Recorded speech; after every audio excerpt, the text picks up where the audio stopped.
বলে যে তোমাকে এবং তোমার পরিবারকে, প্রথম কিন্তু তোমাকে বলছে, নিজেকে, তুমি নিজেকে নিজে ভালো আমলের অভ্যস্ত বানাও, নিজেকে বাঁচাও, দোজখের আগুন থেকে বাঁচাও।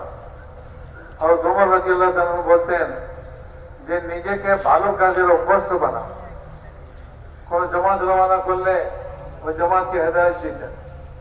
সাদ ইবনে আবি ওয়াক্কাস রাদিয়াল্লাহু তাআলার সঙ্গে জমাত দেখেছিল, ওই জমাত সম্পর্কে হযরত সাদ ইবনে আবি ওয়াক্কাসকে আর ওমর রাদিয়াল্লাহু তাআলা কথা বললেন, দেখো তোমার সঙ্গে বিশাল জমাত যাচ্ছে, অনেক মানুষ যাচ্ছে, এদের সকলকে ভালো কাজের অভ্যস্ত বানাবে। সবাই যাতে ভালো কাজের অভ্যস্ত হয়ে যায়। মানুষ যখন একটু একটু করে করতে থাকে তো এরকম ভাবে তার ভিতরে ওইটা অভ্যাস পয়দা হয়ে যায়, রোজ করে, রোজ করতে করতে ওই জিনিসের অভ্যস্ত সে হয়ে যায়। সেই জন্য মেরে মহতারাম দোস্ত, এই কাজটা হলো নিজের ব্যক্তিগত জিন্দিগি, ইনফিরাদি জিন্দিগি যেটা, এটাকে সুন্দর করা। আল্লাহ সালাহিয়াত আর যোগ্যতা ভিতরে দিয়ে রাখে। এই সমস্ত সালাহিয়াত আর যোগ্যতা গুলা, এগুলাকে সঠিক পথে ব্যবহার করা, সঠিক জায়গায় ব্যবহার করা। যদি সে উল্টা রাস্তায় ব্যবহার করে তো সে নিজেও ধ্বংস হবে, সবকিছু খতম হবে।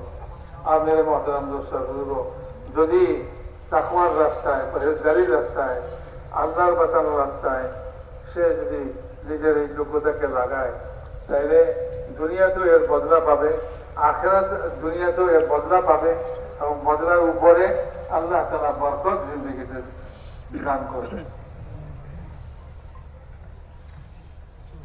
इसलिए इस मेहनत के जरिए से और इस दावत के जरिए से अपनी सलाहियतों को दीन पर लगाना है। हर आदमी सलाहियत वाला है। इस उम्मत में बहुत सलाहियत है। अल्लाह समादिन कमादिन ज़हब वज़ीफ़ा, सोने चांदी के काम की तरह से हर आदमी में सलाहियत है। अगर ये सलाहियत हक पर नहीं लगेगी तो फसाद पर लगेगी। वो फसाद करने लगी, अपने आप को भी खराब करेगा, दूसरों को भी खराब करेगा। और अगर ये सलाहियत हक पर लगी तो अपने आप को भी बचा लेगा, दूसरों के बचने का सामान भी होगा। इसलिए जिंदगी हमारी बहुत एक मोड़ पर है, नाजुक मोड़ पर।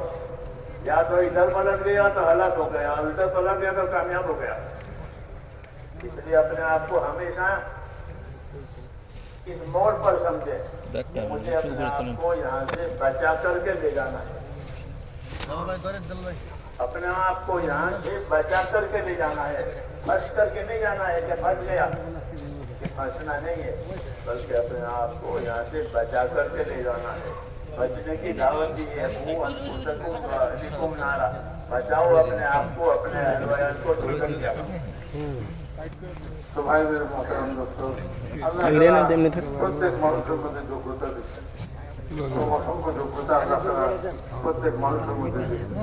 এই জন্যই বলছেন যে মানুষ স্বর্ণের উপর খনির মতো, যেমন স্বর্ণের মধ্যে খনির ভিতরে স্বর্ণরূপা আছে, এরকম ভাবে মানুষের ভিতরে স্বর্ণরূপা, মানুষ হয়ে স্বর্ণরূপা খনির মতো, তার ভিতরে অনেক যোগ্যতা আল্লাহ দিচ্ছেন। এই যোগ্যতা, এই যোগ্যতাকে সে যদি হকের উপরে লাগায়, দিনের উপরে লাগায়, তাহলে সে দুনিয়াতেও কামিয়াব হবে, আখিরাতেও কামিয়াব হবে। আর যদি খোদা না করে যে সে এই যোগ্যতাটাকে ফাসাদের মধ্যে লাগায়, তো দুনিয়াতে ফাসাদ সৃষ্টি হবে, পেরেশানি হবে, তার জিন্দেগি নষ্ট হয়ে যাবে, ধ্বংস হয়ে যাবে। এই জন্য বলেন যে ভাই, মানুষ এই দুনিয়াতে এরকম যেন সে একটা মোড়ের মধ্যে আছে। এদিকের রাস্তায়, ডান দিকের রাস্তায় যাবে, কামিয়াব হয়ে যাবে, বাম দিকের রাস্তায় যাবে তো সে ধ্বংস হয়ে যাবে। তো সে একটা মোড়ের মধ্যে আছে, এখন কোন দিকে যাবে? যেদিকে যাবে সেদিকে হবে, সেরকমই হবে। তো নিজেকে মোড়ের মধ্যে মনে করি। মানুষ দুনিয়াতে হকের উপরে তার যোগ্যতাকে লাগায়া কামিয়াব হইয়া দুনিয়া থেকে সে যায়, এটাই তার জন্য ভালো। আর যদি সে দুনিয়াতে ফাঁসে যায় এবং দুনিয়ার কোনো ফাসাদের রাস্তায় চলে, কারণ সে তো মোড়ের মধ্যে আছে, ডান দিকে ফিরলে সে কামিয়াব হয়ে যায়, বাম দিকে ফিরলে সে ধ্বংস হয়ে যাবে, এখন কোন দিকে যাবে, কে কোন দিকে যাবে, এই সব মেহনতের জন্যই যাতে ভাই এই মোড়ের মধ্যে থেকে আমি যেন ভুল না করি, আর আমি যেন এই মোড়ের মধ্যে ভুল রাস্তায় ক্লিয়ার না করি। এই জন্য হকের উপরে যে জিন্দিগি লাগে, আল্লাহ তাআলা এটাই বলছেন, নিজেকে বাঁচাও, নিজের পরিবার পরিজনকে বাঁচাও, জাহান্নামের আগুন থেকে বাঁচাও। তো বাঁচার জন্যই এই রাস্তা, নিজেকে বাঁচায় নিয়ে যেতে হবে দুনিয়া থেকে। নিজেকে ফাঁসায় তারপরে গেলে চলবে না, বরং নিজেকে বাঁচায়া এই দুনিয়া থেকে যেতে হবে। रसूलुल्लाह सल्लल्लाहु अलैहि वसल्लम ने एक अहम बात ये फरमाई, सारी बातें अहम होती है, कि मैं ये बात कसम खा के कहता हूँ कि आदमी के मरने के बाद उसका ठिकाना या जन्नत बनेगी या दोज़ख, तीसरी जगह नहीं है।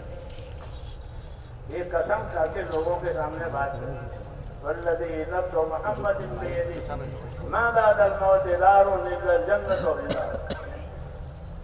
मैं खुदा की कसम खा के कहता हूँ जिसने मुझको पैदा किया है, आदमी के मरने के बाद उसका ठिकाना या जन्नत बने या दोज़ख बने, तीसरी जगह नहीं। तुम्हें मोहतरम, जन्नत में जाने का क्या रास्ता है, उसका क्या प्रोग्राम है?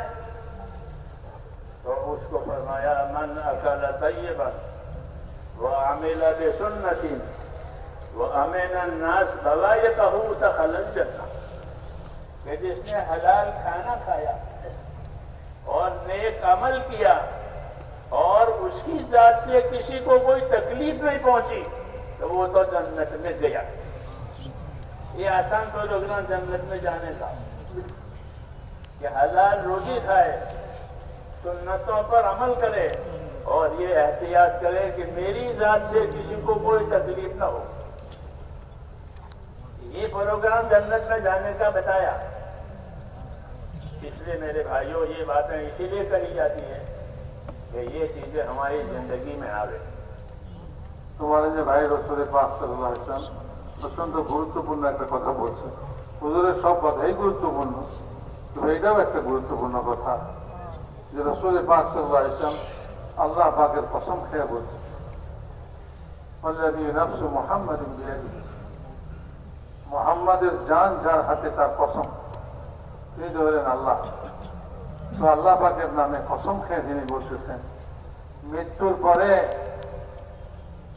জান্নাত অথবা জাহান্নাম দুইটাই ঠিকানা, দুইটাই জায়গা, তৃতীয় কোনো জায়গা নেই, তৃতীয় কোনো ঠিকানা নেই।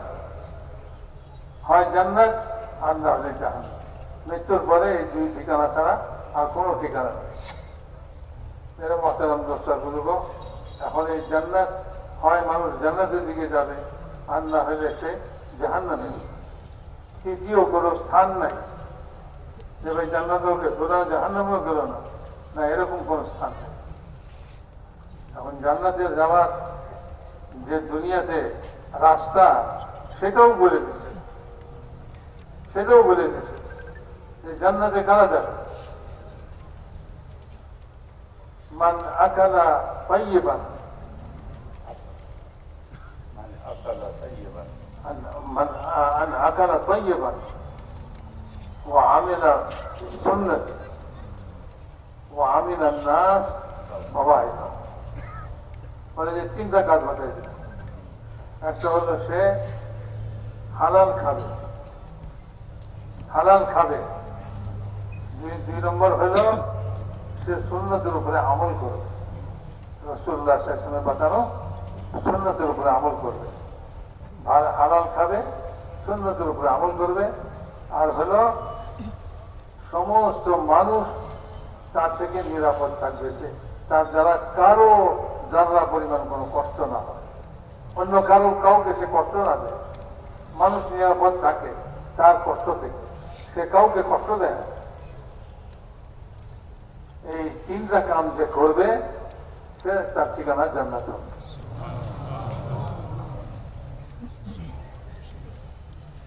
आखिरी बार हुजूर सल्लल्लाहु अलैहि वसल्लम सफवान इब्न उमय्या मक्के के बड़े आदमी थे, देर में मुसलमान हुए। हुजूर सल्लल्लाहु अलैहि वसल्लम उनकी दिलदारी करते थे। कि मैं हिजरत करूं, आपने फरमाया हिजरत का जमाना तो खत्म हो गया। वो एक वक्त तक था हिजरत करती, जब मदीना में मक्के में इस्लाम नहीं था तो हिजरत का हुक्म था कि हिजरत करने वाले कर चुके। मतलब हिजरत वाले अहलिहा, हिजरत करने वाले हिजरत कर रहे, अब हिजरत का मौका नहीं है। तो फिर क्या करना है कि लेकिन जिहाद उनमें नहीं है कि अब तो दीन के लिए मेहनत करनी है और नीयत के साथ उसके लिए हर वक्त तैयार रहना है। ये अमल अभी बाकी है कि अपने दीन की मेहनत के लिए, अपने दीन की नुसरत के लिए नीयत करके तैयार रहो। जब तक आ जाओगे तो उठ खड़े हो जाओ। ये उनको नसीहत की कि लेकिन जिहाद उनमें नहीं है कि अब तो नीयत रखो कि जब तक आ जाएगा दीन की मेहनत का, दीन की नुसरत का, तो हम उसके लिए तैयार हैं। ये दो काम अभी बाकी है, हिजरत खत्म हो गई। तो आज हमारे लिए ये बाकी है कि अपनी नीयत से तैयार रहें और जब जब तकाज आवे, जब जब मौका आवे, अपने आप को इस काम के लिए जो है तैयार करके रवाना करें। ये हमारा काम है। अल्लाह ताला मुझे भी तौफीक दे, आपको भी तौफीक। তো মেরা মহতরম দোস্ত, উনি বলতেছেন যে শেষ কথাটা বলি, সেটা হলো যে রসুল পাক সাল্লাল্লাহু আলাইহি ওয়াসাল্লাম মক্কা বিজয়ের পর হযরত সফওয়ান ইবনে উমাইয়া রাদিয়াল্লাহু তাআলা আনহু উনি ইসলাম কবুল করতেন এবং দেরিতে ইসলাম কবুল হইল ওনার। উনি হুজুর আকরাম সাল্লাল্লাহু আলাইহি ওয়াসাল্লামের কাছে হাজির হয়ে বলতেছিলেন যে আমি হিজরত করতে চাই মদিনাতে। তো হুজুর আকরাম সাল্লাল্লাহু আলাইহি ওয়াসাল্লাম বললেন, দেখো হিজরতের সুযোগ তো শেষ হয়ে গেছে, মক্কা বিজয় হয়ে গেছে, এখন আর হিজরতের কোনো সুযোগ নাই। হিজরত যারা করছে তাদের উপরে হিজরত শেষ হয়ে গেছে, এখন আর হিজরতের কোনো সুযোগ নাই।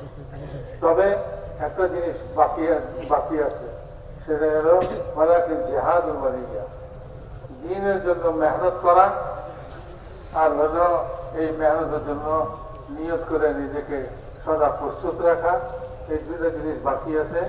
তো তুমি এটা করতে পারো, তুমি দ্বীনের যে কোনো তাকাদা হয় সেই তাকাদার জন্য তুমি মেহনত করতে প্রস্তুত হয়ে যাও।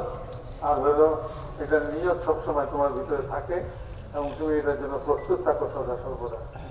এই কথা সফওয়ান ইবনে উমাইয়া রাদিয়াল্লাহু আনহুকে বলছেন। তো ভাই মেরে মহতরম দোস্ত, উনি বলেন যে এই দুটো জিনিস তো আমাদের জন্য বাকি আছে, কিয়ামত পর্যন্ত সবার জন্য বাকি আছে। ভাই আমরা সবসময় দ্বীনের যে কোনো তাকাদা আসে এই তাকাদার জন্য নিজেকে তৈরি রাখি, নিয়ত রাখি। নিয়ত রাখার মানে হলে নিজেকে প্রস্তুত রাখি। আর যখনই তাকাদা আসে তখনই আমি এই তাকাদার জন্য বের হয়ে পড়ি। এটার জন্য সবাই নিয়ত করতে পারি, তবে ইনশাআল্লাহ যে আমি